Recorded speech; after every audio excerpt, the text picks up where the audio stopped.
Today we'll be solving October-November 24 paper 2-3. This question is exactly as same as the 2-1 variant that we covered in one of our videos. So let's start. Member of a litter picking group complete a litter pick every month. Members' names are stored in 1D array called picker name. Okay, so we have one array. Then each member stores the weight of the litter they picked in another 1D array called picker weight. Sorry, this was picker name and picker weight. Then the weights are in kg with one decimal place, for example 8.4. Okay, so as I always say, as soon as you read the question, always identify which library routine would be used. So just in case, we can write here even if we don't have to use it. So round the number up to a certain decimal place. Then the next part says the position of each member's data is the same. So again, the same pattern applies that the indices would match. Position is the same. Okay.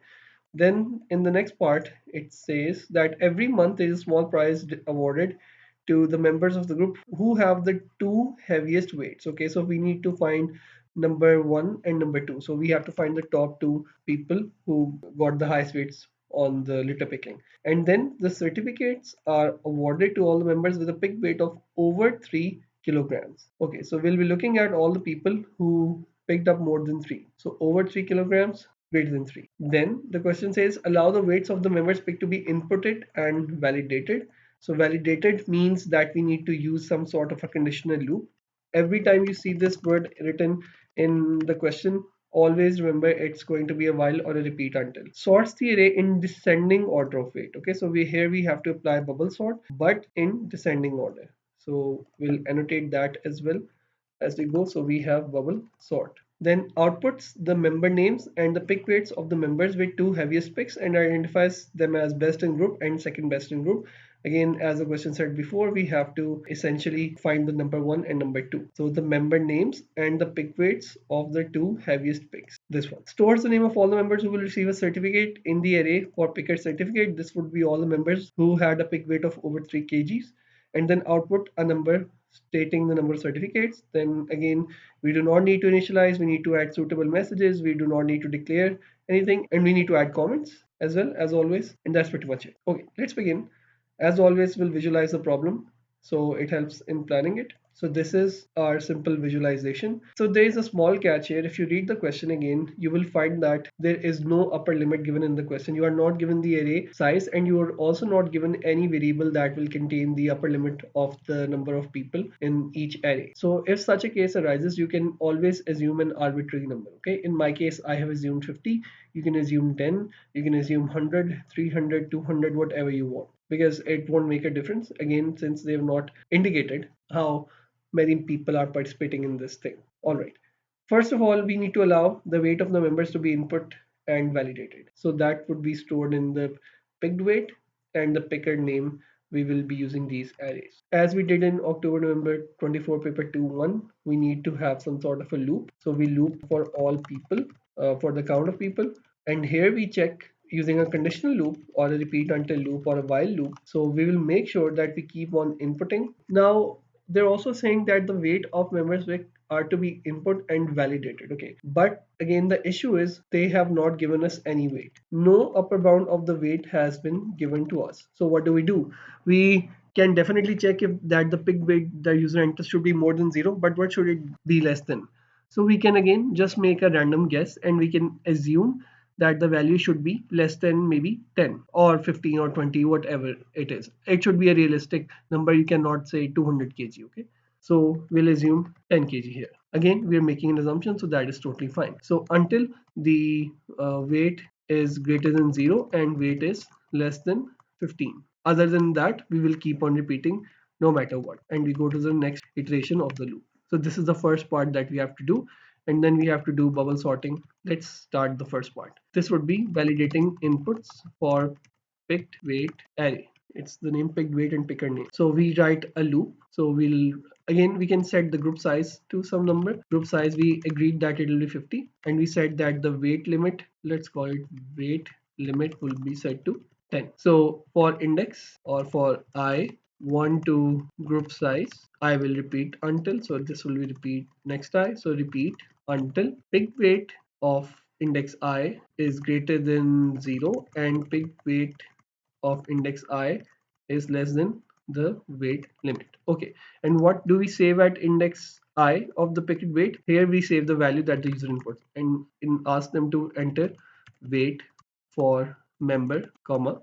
Okay, so we need to output the member name that is in the picker name. So we can say picker name index I. Okay, so what this is doing, I would be 1. So we'll say enter weight for member, picker name 1. Picker name 1 is Naruto. So enter weight for member Naruto. And then we take the input into the picker name value I, index I. Okay, and then we check if the value is greater than 0 and less than equal to 10.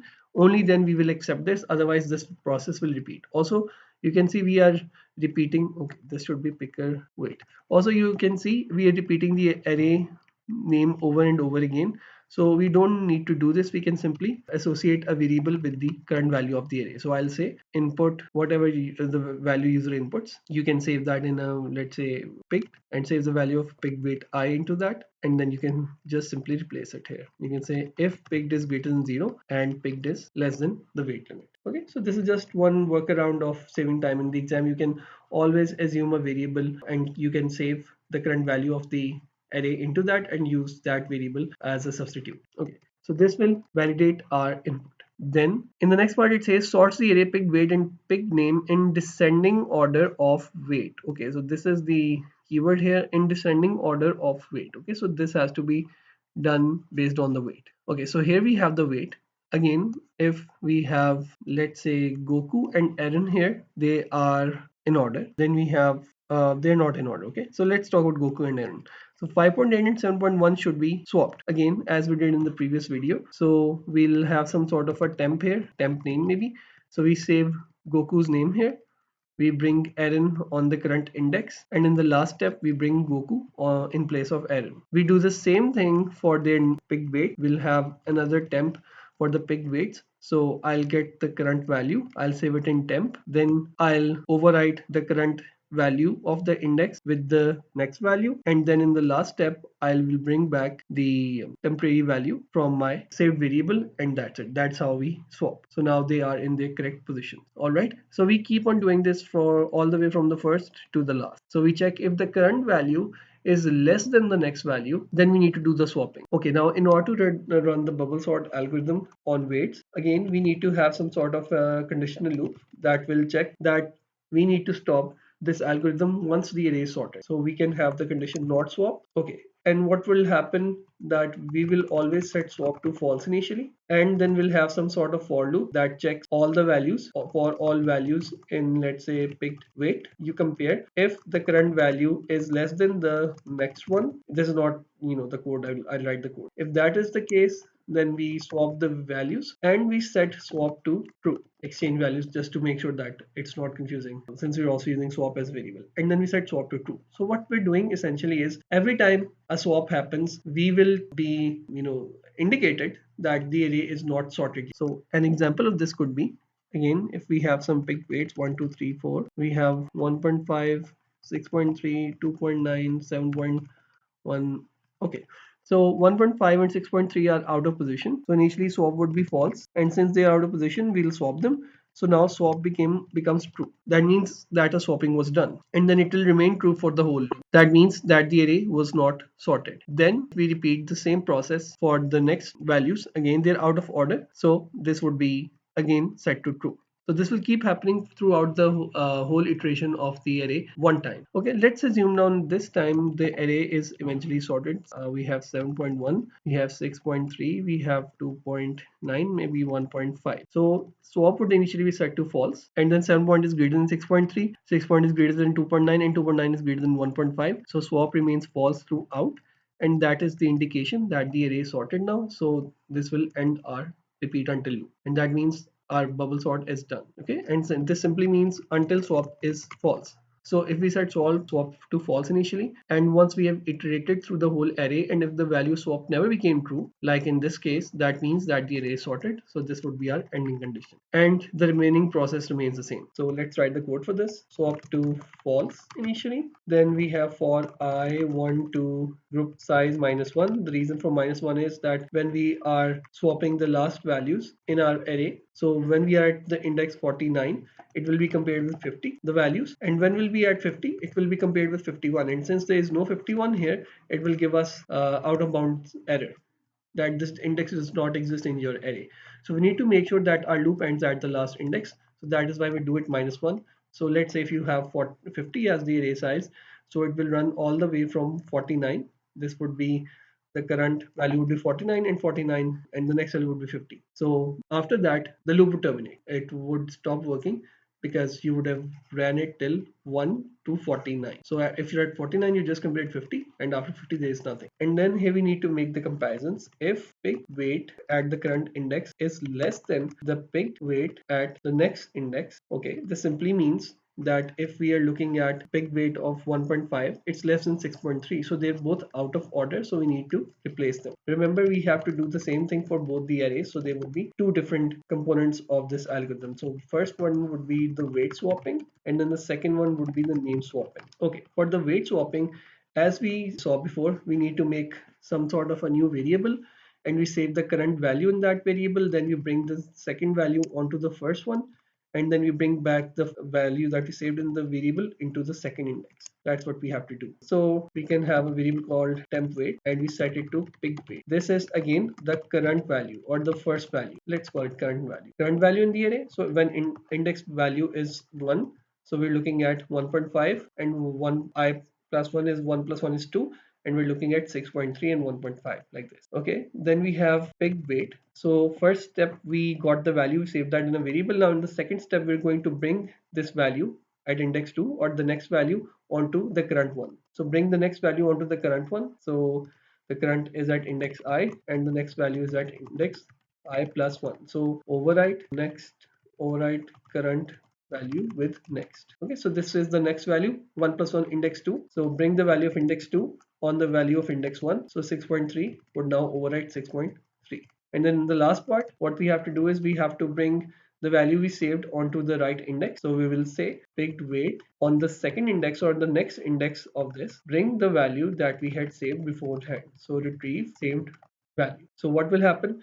We had saved the current picked weight into temp weight. So the value was 1.5. We had saved 1.5 in the temp weight, and now we're saying bring this value onto the second index or the next index. 1 plus 1 is 2. So 1.5 comes here, and then these values are correctly sorted now. Now we need to do the same thing for the picker name.